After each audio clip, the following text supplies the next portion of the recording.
सरदार कमाल जो है ना, वो अदाकारी में एक सरदार था, अदाकारों का भी सरदार और इंसान कमाल। मेरा उनका 16 साल का दिन रात का साथ तमासील में हमने बड़े बड़े शाहकार ड्रामे किए। इतने आर्टिस्ट किसी भी अदाकार की फौतगी पे नहीं आए या नहीं आएंगे जितने सरदार कमाल की फौतगी पे आए। सब आर्टिस्टों का सर फख्र से बुलंद करके गया और ये अल्लाह पाक की उस पे मेहरबानी है कि वो सिसक के नहीं मर, मुफलिसी में नहीं गया। वो नहीं हुआ कि मीडिया या कोई भी कि जी इतना बड़ा स्टार हॉस्पिटल में पड़ा है दवाइयों के बगैर। कल मेरी मीटिंग थी, उन्होंने मुझे मिलना था। कोई ऐसा शख्स था, मैं कहा सरदार मेरे ना पैसे मुकला यार, हुण साडे जान दा टाइम आ गया, पैसे ते दस दे। उन्होंने कहा हाँ जी तुहाडे कोलों की लैणे, जो दोगे ले लांगा। जी अस्सलाम वालेकुम नाज़रीन, सरदार कमाल साहब की रिहाइश पर मौजूद हैं और यहाँ पे साथी फनकार आना शुरू हो गए हैं। गोशी खान साहब वो शख्सियत है जनाब हमेशा साथी फनकारों के दुख दर्द में ऐसे ही शामिल हुए हैं जैसे एक भाई दूसरे भाई के दुख दर्द में शामिल होता है। गोशी साहब क्या कहेंगे इस दुख की घड़ी में, कितना बड़ा नुकसान है पाकिस्तानी इंडस्ट्री का? ये मैं अभी पीछे यही कह रहा था कि सरदार कमाल जो है ना, वो अदाकारी में एक सरदार था, अदाकारों का भी सरदार था और इंसान कमाल था।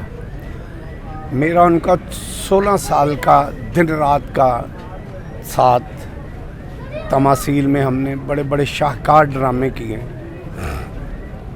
और इकट्ठे हमरे रात को खाना भी इकट्ठे खाना। हसन मुराद साहब, मैं, सरदार कमाल, बहुत अच्छा दोस्त, भाई, यारां दा यार। गोशी साहब आप का शुमार उनके उन दोस्तों में होता है कि आपने कट्ठी गुर्बत भी देखी, कट्ठी कामयाबी भी देखी, स्टारडम भी इकट्ठा ही देखा आपने। आप क्या समझते हैं कि उनकी कामयाबी के पीछे क्या ऐसी चीज़ थी जिन्होंने उनको सुपरस्टार बना दिया? मैंने बताया तो है कि कमाल इंसान, वो इंसान बहुत अच्छा था। उसने ना कभी किसी से झगड़ा किया, ना किसी को बुरा कहा और उससे हर अदाकार जो था वो खुश था। उसका आप ये अंदाज़ा लगा लें कि आज सरदार कमाल को दुनिया से गए आज दूसरा तीसरा दिन है, लेकिन आर्टिस्ट ऐसे ही आएंगे। इतने आर्टिस्ट किसी भी अदाकार की फौतगी पे नहीं आए या नहीं आएंगे जितने सरदार कमाल की फौतगी पे आए। उसकी वजह यही है कि सरदार कमाल बहुत अच्छा था। तो गोशी साहब ये बताएं ज़रा कि जब आपको पता चला कि सरदार साहब का इंतकाल हो गया उस वक्त कहाँ पर थे और इस खबर ने किस तरह का आपको झटका लगाया? मैं अपने दोस्तों में था और जब मुझे ये खबर मिली तो पहले तो यकीन नहीं हो रहा था। दुख तो दुनिया में कोई भी जाता है और बहुत अपना जब जाता है तो दुख तो बहुत होता है। सरदार कमाल तो बहुत करीब था, वो दुनिया में सुपरस्टार था, लेकिन वो अब उस सुपरस्टार के पास चला गया जिसने पूरी दुनिया खल की है। क्या? और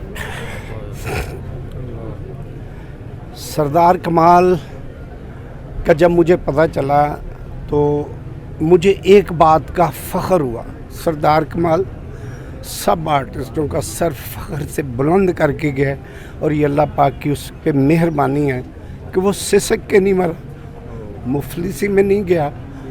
वो नहीं हुआ कि मीडिया या कोई भी कि जी इतना बड़ा स्टार हॉस्पिटल में पड़ा है दवाइयों के बगैर या ऐसे। तो वो हमारा सर फख्र से बुलंद कर। क्या इसके पीछे भी कोई अल्लाह की हिकमत अमली है कि जिस तरह वो गरीबों और यतीमों के सर पर हाथ रखते थे, अल्लाह पाक ने भी उनको इज्जत से दुनिया से उठाया?